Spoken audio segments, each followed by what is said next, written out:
کوبه دلباری و ناوا مانجی پیروزی رمضان و ببینن تواوی کوری هفتانه من 200 سال داوین مدرنیته کاپیتالیست شکندن آوی اتفاقی اما گفتگویش ماره پنجی آنلاین گیری استاندارد آرمانچ بابت یاددار من پروسه ارشی لترکیه سرنوسی خباتی روزگاری خوازی کل باکوره خدمت با زارا نواداری برای نیاز حامد برایم نوشتن شو بکار من کردو شوروی برزان یک رنگی وقت ما صافانی جامعه پیکر ارکا سرک گفتگو کمان ریکورد دکره و بشوی لایو راستوخولا یوتیوب استاندارد پخش دکره با بیننو هر سنزگیان با بینینی تای برهمکانی استاندارد که استاندارد خاندارتیانه کاتوانه لیوتیوب لقل ما بنو سابسکرایب بکن لینکی گروپی واتساپ کش بلا کومنت پیوستی جواکا دموکراتیک کومنتی میتینگکا اوای ناو گروپا زیاد نیا اتوانین دواتر زیاد سرتا سخوله کدین بکاگنیاس لوای بابت کمان بو بخات رو دواتر هر سیارو سرنزکتان هبی لمیتینگی دهاتو اراستی کاگنیاس یکن فرمو کاگنیاس نتاو دولت جدا فدراسیون خسریه اداری و چهارسریه کلتوریست کو انجام پیوستا نتاو پرفخستنا تندی نکارن سوسیالیش اجواکی دیروکی ببین برسی رزگردنا ناسنامه آزادی رامان ریخستن بونا دموکراتیک آواکرنا جواکو آبوری و سیاسی همو بکهاتین تنی هبوجی جواکو قادا سیاسی دموکراتیک ممکنه ست سال دیمینا کمار تنی دماغ بدموکراسیا بر تاجدار کرن دکاره بخودی یکی تیو بردمیارک ماینده جی دموکراسی پیک و تو ریک لیگرین پرگالا و بکنین وان تنهی و نممکنه لحف کرنا دموکراتیک ریبزا بنگاهینه دوی زمانی سردم آشتی و جواکا دموکراتیک جی گوری وی راستیه پیش خستم بگم ایران و ترکیه دو دولت بانکا کو برز دولت بخچه دیکن ایراده یا کو برز سروکومار نشان داو لیزیکاتیا ایرینیه پارتیه نجی اوشی پیواشو آوا کر ایشی دوی پیواشوه ده باندا چکدانین دکم و از برپرساریا دیروکه یا بانگا هلگرتنه سرخط بزیانشی گوره لیدرچو و همانشی و ساوره دکره یعنی چاوکو جواکو پارتی همدن کو هبونا وی به دار زوره نهاتی بداوی کرن هونجی دلباری کنگره خواه بجوینن و بریار خواه بستینن دوی همو کوم چک خدینن و پککه خواه فسح بکن اسراب خوش همو کسان را دشینن به باوری اجیانا هفپار دکم و گوه بدن بانگا من برز عبدالله جلال وسط حراسة مشددة وإجراءات أمنية صارمة، وفد تركي من حزب السلام والديمقراطية الكردي يزور عبد الله أوجلان في سجن جزيرة إمرالي، زيارة تتصادف مع مرور 14 عاما على إدانة محكمة تركية لأوجلان بتهمة الخيانة والإرهاب بعد اعتقاله في كينيا في عملية مشتركة بين الاستخبارات الأمريكية والتركية والإسرائيلية. 3 نواب من حزب السلام والديمقراطية غادروا ميناء أتاكوي برفقة 2 من رجال الاستخبارات التركية لزيارة زعيم حزب العمال الكردستاني الذي يقضي عقوبة السجن المؤبد، زيارة سبقتها مفاوضات مطولة انطلقت في تركيا منذ نهاية العام الماضي مع أوجلان برعاية جهاز الاستخبارات من أجل التوصل إلى حل سلمي لقضية الأكراد يرضي جميع الأطراف.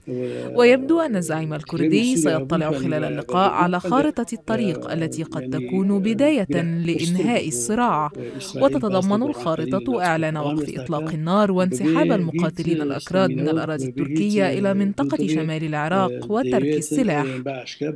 وعملت أنقرة منذ أن تولى رجب طيب أردوغان رئاسة الوزراء قبل 10 سنوات على زيادة الحقوق الثقافية واللغوية للأكراد الذين يشكلون نحو 20% من تعداد السكان، إلا أن ساسة الأكراد يطالبون بمزيد من الإصلاحات السياسية بما في ذلك خطوات نحو حكم ذاتي لمنطقتهم. أحدث استطلاعات الرأي في الشارع التركي أظهرت أن أكثر من نصف الأتراك يؤيدون مفاوضات السلام، وأكد أكثر من 90% ممن شاركوا في الاستطلاع إمكانية وسهولة التعايش بين الأتراك والأكراد في حال انتهاء الأزمة. يعني كم ساعات ودوم ساعات واقف ولم دعاء يعني ديما خلال الصالة يعني أقول عن كلام مثلا ساعات يدشي حماس وهذول فلسطينيش وتنانات يعني أو قصديك باش شو بكيش كباس يدي دولتك استاكا باز دولنا استاكا باز دولتك ليك يعني الموسيقى غزة بخير كل واركي أمريكا بيكرتنو وخلق كشي سربشك أبو دسنا دروايان لشوينك كإسرائيل بواد هذا نشزيب كأتا يعني أو شرع لحفتي أكتوبر ورتلخاني وبيشتر هبو مسألة أو قران كاري كلنا تكهبو يجبوي كباسي باز لكوريدوري أبوري ذكره برانبر دیوار و پشتین وی کسین دائمیز لهندستان و بو امارات و هروها سعودی و اسرائیل و دواتریش بو کنارکان یونان و برو اروپا او يعني او بروجه هبو بيشتريش بروجه ابراهيمي هبو كدائميز دولة عربية كانوا هروها اسرائيل رولي كاريجر بانه بيانو ايران وهروها توتشاش بشويق لشوكان براويز بكري يعني او بروجانا بروجي ابراهيمي بروجي كوريدوري ابوري يعني مالن ريروي ابوري وهروها اوي استاكش كذبين اسرائيل اعلاني كل سبتمبر 2024 همو انا بيمان ضليك مترسيها ولا صار توتشا وتوتشا بشويق لشوكان حتى محل كان يعني زور زرباز لودا كان كتوتشا جمارو دراوا يعني بشوي وجمارو دراوا ك يعني وتلا باكوري يونان وأمريكا لوي قاعدة شيء سربازي دا مثلا دو اف سي بينزي في دفرج لكاتك دا دولة توتشا اف سي بينزي شو دبوا ورقريب إلغاء كذا وهروها سلي أو كوريدوري أبوريكو بيشتو باسم يعني برايس خابو همو أمانة وايك كدولتي كوتشا يعني بترسيتن ويكلا السبب هذا سر شكامو يعني ويستيان إمرالي ببتا رزقار كريان وكاري دوميش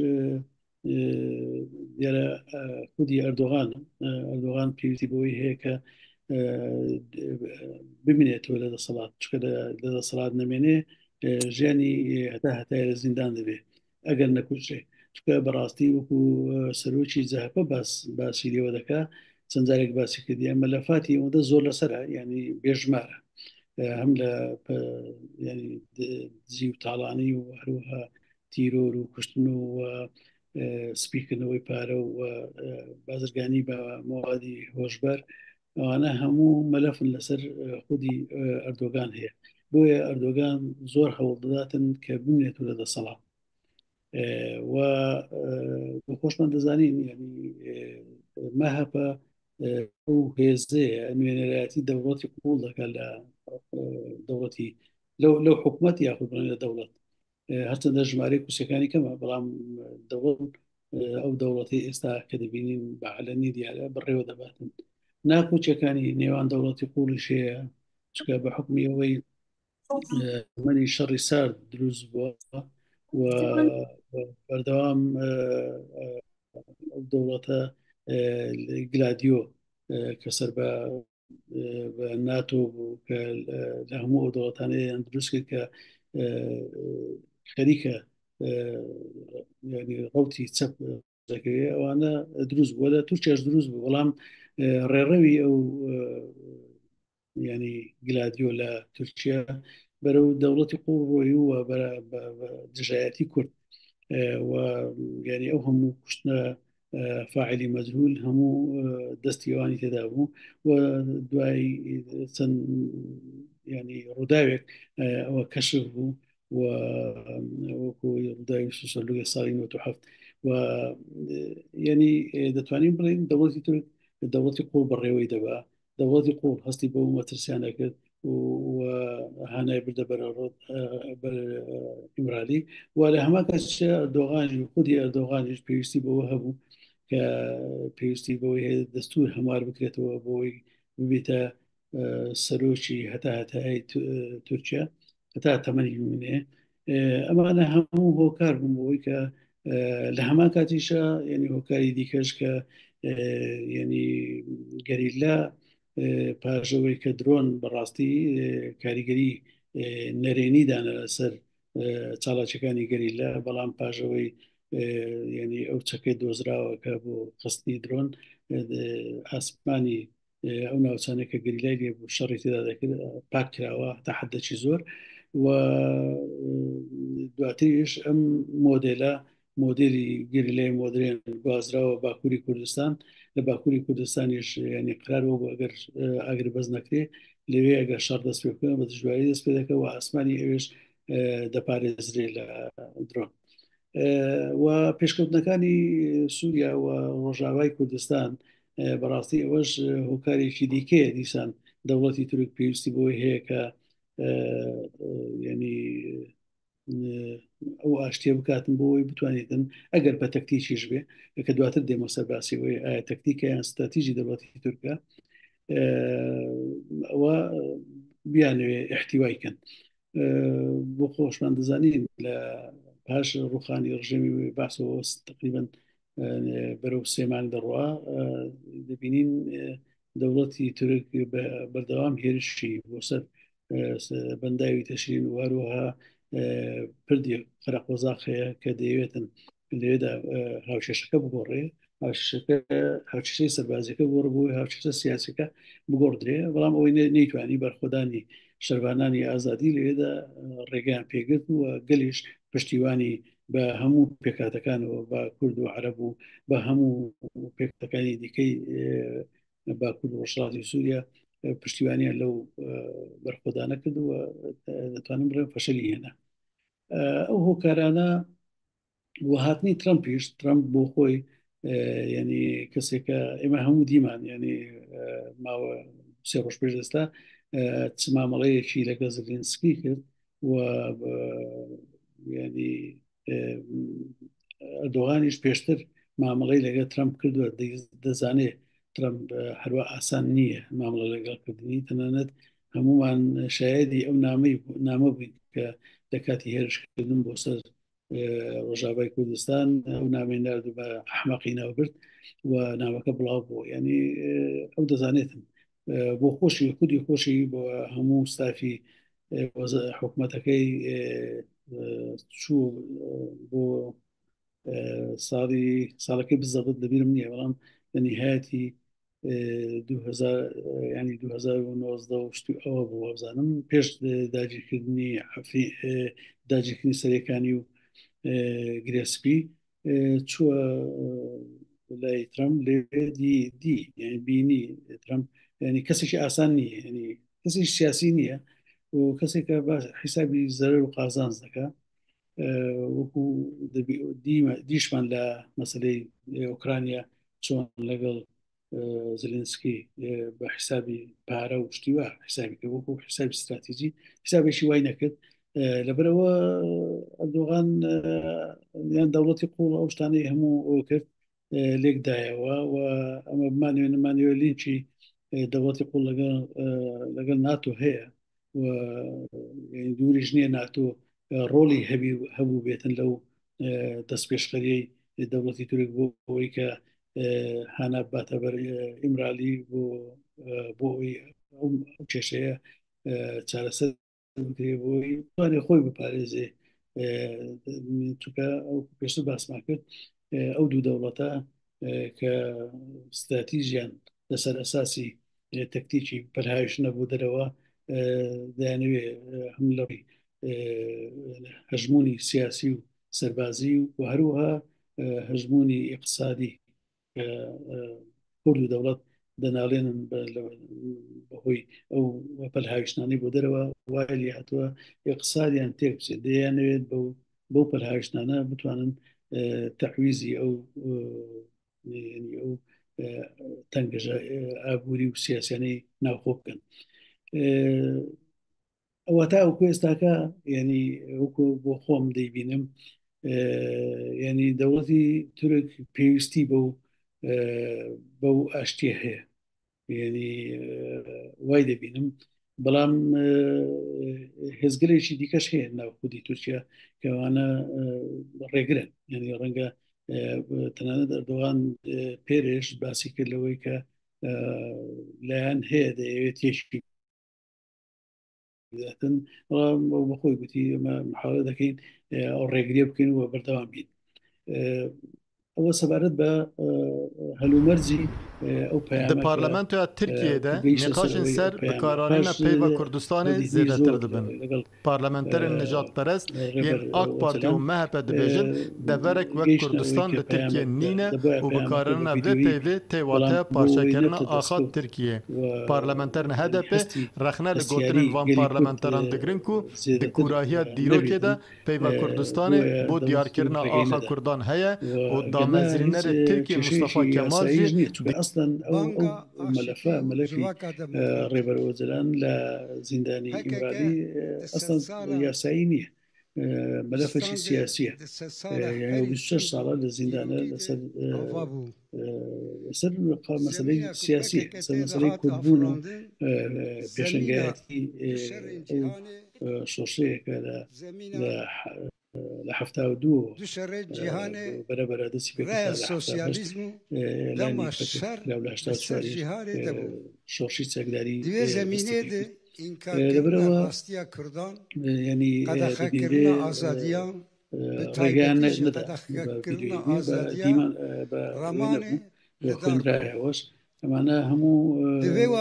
کاریگەری ئەو هێشتا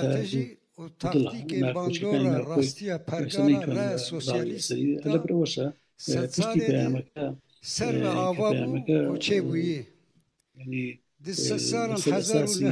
اتفاق کرایە دەبووان ناو ئەسلی ناو دەوڵەت وڵات و پێشگرتیان ئازادیە ڕامانێ بوو سەدەم ناکۆچی ئەوەی کە ئامادەیە بۆ ئاشتی تەفگەرەکەی ئەوەی کە ئامادە نیە دەوڵەتی تورکیا بەروێ یەکی ئەوشی وەکیەن دن خاتی داویە ژیانی کە ناکۆچی هەیە خە پێویستە ڕێگری فەسەکردن گروپەیە ڕێگری دەکەن بەشەوەندەکانی تێگریان کوردان و تورکان دیرۆکە سێدەی 1000 ساڵان ترکان و کوردان ji bo hebûn û bi domînên jî li dijî hêzên hegemonîk li ser piyan bimînin her tim pêwîstî dîtinên ku bi dilbarî û nava tifaqeyekê de bibînin. 200 salên dawiyên modernîteya kapitalîst şikandana wê tifaqê û xwe kiriye armanc hêzên bandor li wan bûye legan bingehê xwe yên çînî xizmeta wê yekî esas girtinê ew pêvajo şoraviyên yekrengî û komarê lestir bibe. Erka serekê ew ê ku bi rihê biratî û yekîtiya tevî em baweriyên bişê pêşguh nekin û ji nû ve birêxistin bikin. بەڵام ترسەکە گەورەیە وەکو پێشتر باسمان کرد پارچە پارچەبوونی دەوڵەتی تورکیا پێوەستیە جڤاکە دەموکراتیک ژەنەگەرە پەکێکە دیرۆکە کۆمارێ تەفگەرە سەرهەتاندن و شیدەتەیە هەری درێژ و بەرفرە لەبەر کە ڕیا سیاسەتە دەموکراتیک گرتی بوو پەکێکە بەهێز بوو و دەستەک ستەند فراوانکردنی لەتەو دەولەتێن جودا فەدەراسیۆن خۆسەریە ئیداری و چارەسەریەن کولتوریست کو ئەنجامە پێویستە لەتەوە پەرفەخستنە توندی نکارن سۆسیالیژە جڤاکێ دیرۆکی ببن بەرسیف ڕێزگرتنە ناسنامەیە ئازادیە ڕامانە ڕێخستن بوونە دەموکراتیک ئاواکردنە جڤاک و ئابۆری و سیاسی هەموو مافی خۆیانە و چوارچێوەی میساقی ملی دەبێ جێبەجێ بکرێت کە ئەو شارانە لە حەلەب و شێتەوە تاوەکو دەگاتە سلێمانی هەموو دەسەڵاتی دەبێت بکردەوە ژێر قەڵەمڕەوی دەوڵەتی تورکیا یعنی ئەوە بە کورتی و دامەزراندن ئەگەر ناوەڕبێنە سەر ناوەڕۆکی پەیامەکە کورتە بەڵام مێژوێژی زۆر گەورە 100 ساڵە یاخود زیاتر لە خۆ دەگرێتن ینی دەوڵەتی تورک پێشتر باسمان کرد لەسەر ئینکاری کورد دروست بووە و لە 24ەوە تاوەکو ئێستاکە کە دەوڵەتی تورک دروست بووە لەسەر ئینکاری کورد گەلی کورد دروست بووە ئەو ئینکاریان هاوسەنجێکی زۆری دروست کردیان ناو خودی دیموگرافیە یاخود پێکاتەکانی تورکیا هەر بۆیە شۆڕشە یەک لە دواییەکانی کورد بەردەوام بوو نەپچراوە تاوەکو گەیشتەوەی کە لە 72 ڕێبەرەوە جەلان لەگەڵ هاوڕێکانی خۆی دەستی بەوە کرد کە بە دوو کەلیمە دەستیان کوردستان داگیر کراوە واتە هاوسەنگە ینی گەلێک مافی سەندراوەتەوە مافی ئاقافتن بوونی لێ سەندراوەتەوە پێویستە ئەو هاوسەنگە بگەڕێتەوە پەکەکە لەو وەختیەوە هەوڵی ئەوە داتن شۆڕش وە قوربانیدا بەردەوام لە خەبات و تێکۆشاندایە بۆ یەک لەحزە پاشگەز نەبوویتەوە و 26 ساڵە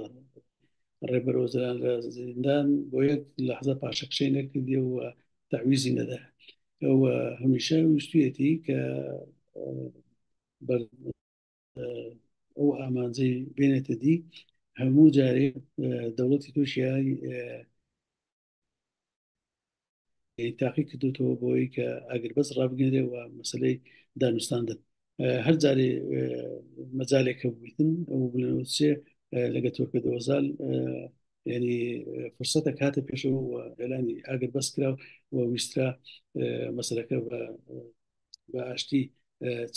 چارەسەر بکرێ بەڵام دەوڵەتی قوم وەختی ئامادە نەبوو مان دەکرێت کە کوژرابێ و هەروەها دواتریش لە ئەربەکانیش بۆ خۆی ینی دەیویست جۆرێک لە ینی دانوستاندن بکاتن ئەویشان بە دەردێکی ینی بە کودێتایەکی سەربازی ئەویشان لەسەر نایان کوشت بەڵام لەسەر کار لایەن برد و دواتریش ئەردۆغان هات و لە ساڵی 2002 کە دەسەڵاتی بەدەستە ئەو هەمیشە توانیوێتی سەفەقات لەگە دەوڵەتی قوم بکاتن و ینی بتوانێت دەوڵەتی قوڵیش وەکو چۆزار لە نووسینەکان باسم کردووە ئەو دەوڵەتی قوڵش ناکۆچی خۆیان هەیە بوونەتە دوو باڵی ناتۆ باڵی ئۆراسیا رووسیا ناکۆچی هەیە بۆ هەرو ئەو مەسەلەکان تەنانەت فەتحوڵا گوڵان دیمە لە 2013 کە دەستکرا بە ینی وردە دەستکرا بە دژایەتیکردنیان و تاوەکو 2016 لە سیناریۆیەکی کودەتا لە مانجی حوتی 2016 کە گوایە کودەتایان کردەوە وانەی تەسفیە کرد و لە 2008 ئەوانەی کە جیران ئەوانەی ئەرگەنەکۆنی دەوڵەتی قوڵی بڵێن ئەرگەنەکۆن باڵی رووسیا ئەوانە جیران و دواتر لە بۆ مەسلەی لە کاتی کودەتایەکە ئازادیان کردن و مەسلەی تەنانەت ئەو مفاوەزاتی کە لە 2005 2011 هەبوو بە نێوانگیری دوو ڕێکخراوی چەندەها دانیشتن کرا و تەنانەت گەیشتە ئەوەی کە بەیاننامەی دەوڵەت باخچە بخوێنرێتەوە لە مانجی شوباتی 2015 خوێنرایەوە بەڵام ئەردۆغان ڕازی نەبوو بەوە و دەوڵەتی قوڵ ڕازی نەبوو و تێکچوو و دواتریش لە 2015 تاوەکو ئێستاکە دەوڵەتی تورک بە هەموو هێزێشەوە دەیەوێتن ئەو حرەکەتە ئەو تەوگەرە ناو باتن و بەتایبەتی هێزی گەریلا و هەروەها ڕۆژاوای کوردستان بەڵام هەمووی شکستی هێناوە بەرخۆدانی شەربانان و گەریلا و بەرخۆدانی گەل و بە شێوەیەکی زۆر دژوار بەرامبەر سیاسەتەکانی دەوڵەتی تورکیا ئەم لە ڕووی سەربازی و سیاسی و وەستایەوە و تاوەکو ئێستا هاتووە هەموو ئەو هۆکارانە وای کردکە ینی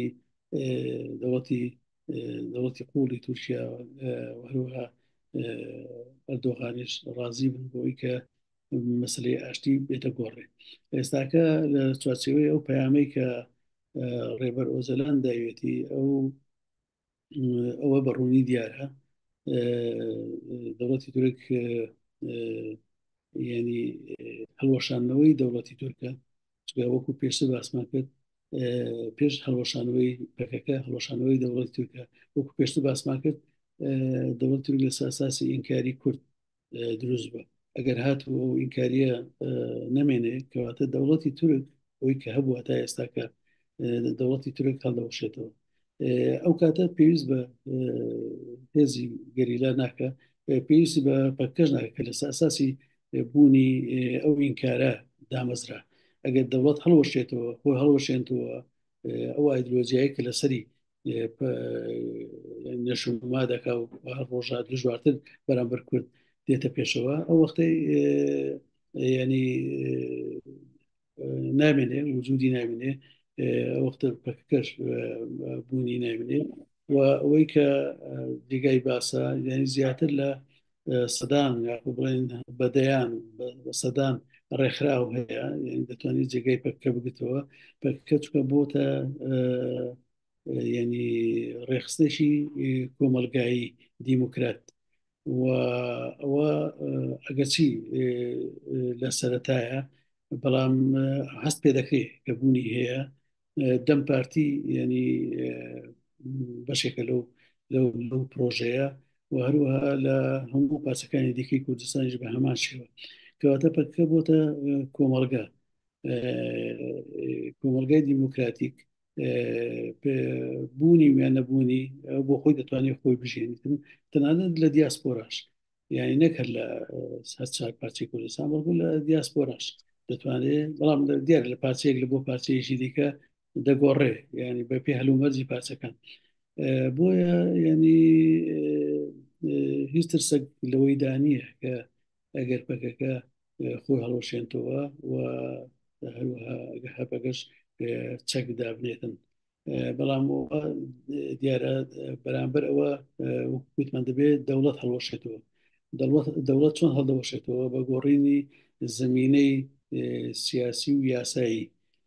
یاساییەکە ئەوەیە کە دەبێت دەستور دەستکاری بکرێت ئەو دەستورە فاشیزمە کە ئینکاری کوردەکە دەبێت دام بەبوونی کوردێ و دام بە مافەکانی گەلی کورد ببینێ و سیاسیش لە ئاساسی خۆ بەڕێوەبردن لەو ناوچانەی کە کورد زۆرینەیە و ینی دەکرێت ینی باز لە وەکو لە نامەکەشدا هاتووە ینی نە بۆ سەری نە ئۆتۆنۆمی نە فیدرالی چارە نییە بۆ کێشەی کورد لە ناو جوگرافیای تورکیا لەبەرەوەی تۆ گەر مەسلە جوگرافی بێ کوردستان بێ چی بکەین لە ئەستەمبۆڵ کە نزیکەی 4 ملیۆن کوردی لێە بۆ لە شارەکانی دیکە بە حکمی ئەو سیاسەتی گۆڕینی دیموگرافی کە دەوڵەتی فاشیستی تورک لەسەر ئەساسی ئینکاری کورد دامەزرابوو ئەوە یان دەرهاویشتەی ئەو سیاستە ینی پەرش و بڵاو کورد بۆیە پێویست دەکە لەسەر ئەساسی کۆمەڵگا ئەو کۆمەڵگای زۆرینەی کوردەکە لەو شوێنە هەر شوێنێک بێتن ئەوێ کوردستانە یاخود بڵین شوێنی کوردە دەتوان خۆی بەڕێوە باتن بۆ بەم شێوە ینی هەم زمینەی سیاسی زمینەی وە ئەو پەکەکەش پاژەوەی کە پەیامەکە بڵاو بووە باسی مەرجەکانی خۆڵشانەوە و هەروادانانی چەکی کرد کەویش دیارە ئازادکردنی وەزەران و بەشداربوونی لە کۆنگرەیەک ئەویش یەکێکە لە مەرجەکان کە دەبێ بوونی هەبێ یعنی لە پاڵ بەتەکە و زمینەی سیاسی و یاسایی پێویست دەکاتن خودی ئۆزەلانیش ڕێبەر ئۆزەلان ئازاد بێ و بتوانێت بە شێوەیەشی ڕاستەوخۆ بەشداری بکاتن لە کۆنگرە و ینی ئەو دەتوانێتن چونکە دەتوانێت باگەری لا ڕێ چەکدا بنێن لەبەرەوە خۆمان دەزانین هێزی گەریلا هێزێکی ئایدۆلۆژیکە یعنی ئەو نییە ئاسان نییە وەکو هێزێک نییە کە هێزێکی موچەخۆر بێ موچەکەی ببڕێ و داپیشێ هێزێکی ئایدۆلۆژی و پرۆژەی هەیە ئەو پرۆژە دەبێت پرۆژەکە کە تو تێدا هاتووی چەکت هەڵگرتووە و خۆت بەخت دەکەی و کردووە ئەوە ینی دەستکەوتی هەیە ئەگەر ئەو دەستکەوتە دەبێت بە قەناعەتی پێبێتن بۆیە حزوری ڕێبەر ئۆزەلان لە خودی کۆنگرەکە وەکو پێویستێکە سەبارەت بە هەندێک دەنگۆ هەیە لەو ئیمڕۆکە بڵاو بووە گوایە ینی سری سورەیە ئۆندەر باسی لەوەی کردووە کە دەبی یەپەگەشت چەکدا بێتن گوایە دەستە ڕۆژاوای کوردستانیش بەداداچوونی زۆرمان کرد نەگەیشتمە هیچ نەتیجەک بەڵام دەتوانم هەم ئاخافنەکەی بەڕێز مەزلوم کوانی و بەڕێز ساڵح مسلم وانە هەردووچیان تاکیدیان لەوە کردەوە کە ئەو پەیامە کە لە بەڕێز ئۆزەلانەوە هاتووە هیچ پەیوەندی بۆوانەوە نییە کە ئێمە دەبێەوە بزانین کە پێشتر ئەو وەفدی دانوسکار یاخود بڵێن ئیمرالی نامەیان بۆ هەموو لایەنە سیاسی و حزبیەکان ناردووە و بۆ هەموو پاسەکانی کوردستان لەبەرەوە پاش پەیامەکە لێدوانی بەڕێز مەزلوم کۆبانی ئەوە بووکە ئەو مەسەلەی پەیامەکە ناوڕۆژ پەیامەکە تەنها ئاراستەی بەکەکە کراوە و ئەو هێزانی کە سەر بە هەپەگەنە هیچ پەیوەندی بەوانەوە نییە خۆش بێ تەنها دوو خولەکمانمایە دوو خولەک چتاومانمایە لە میتینجی داهاتوو تاو ئەو لە میتیجی داهاتووەندێک پرسیار هاتینە ئاراستە دەکەین لەوێ وەڵامیاندەوە ئێستا قپات یەکەم ڕاستەخۆ بەڕێزان دەست لە هەمان لیگ بدەنەوە لە ئەوەی میتینجی داهاتوو دەست پێ بکە